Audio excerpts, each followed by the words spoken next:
back to my channel. Sa pag-uusapan natin ang mga balita sa boxing, Edgar Berlanga mandatory na sa WBA super middleweight title ni Canelo. Matapos ang mahigit 3 taon na uwi ulit sa knockout ang panalo ni Edgar Berlanga.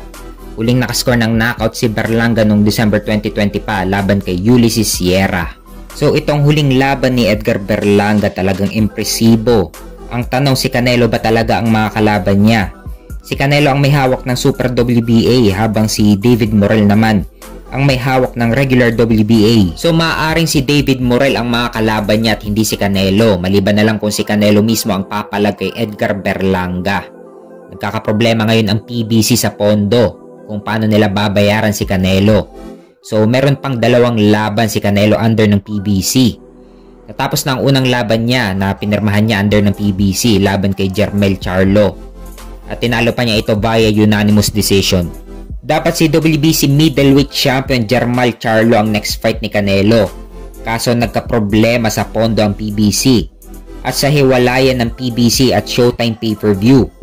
At dito pa mas lalo nagkaproblema sa pondo ang PBC. Kaya ngayon namomroblema ang PBC kung paano nila babayaran si Canelo.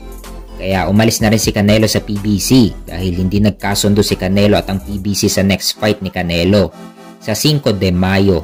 Dahil nahihirapan din ang PBC na ibigay ang guaranteed money kay Canelo kung si Jermell Charlo ang lalabanan niya sa buwan ng May. Dahil sa matagal walang laban si Jermell Charlo at matagal din na bakante. Kaya naman daw ibigay ng PBC ang guaranteed money kay Canelo kung si Jaime Munguia ang lalabanan niya sa buwan ng May at si David Benavides naman sa buwan ng September. Pero panigurado iwas na naman si Canelo dahil biglang sinama ng PBC si David Benavides sa fight deal nila kay Canelo. Samantalang nung paunang offer ng PBC ay hindi kasama si David Benavides sa fight deal nila kay Canelo. Pero luging-lugi talaga ang PBC kung si Jermell Charlo ang lalabanan ni Canelo dahil matagal din na bakante si Jermell Charlo. Kaya sa laki ng bayad ng PBC kay Canelo, luging-lugi talaga at easy fight lang din kay Canelo si Jermell Charlo. Kaya may gagaranteed talaga ng PBC ang bayad kay Canelo kung si Jaime Munguia ang lalabanan niya sa buwan ng May at si David Benavides naman sa buwan ng September.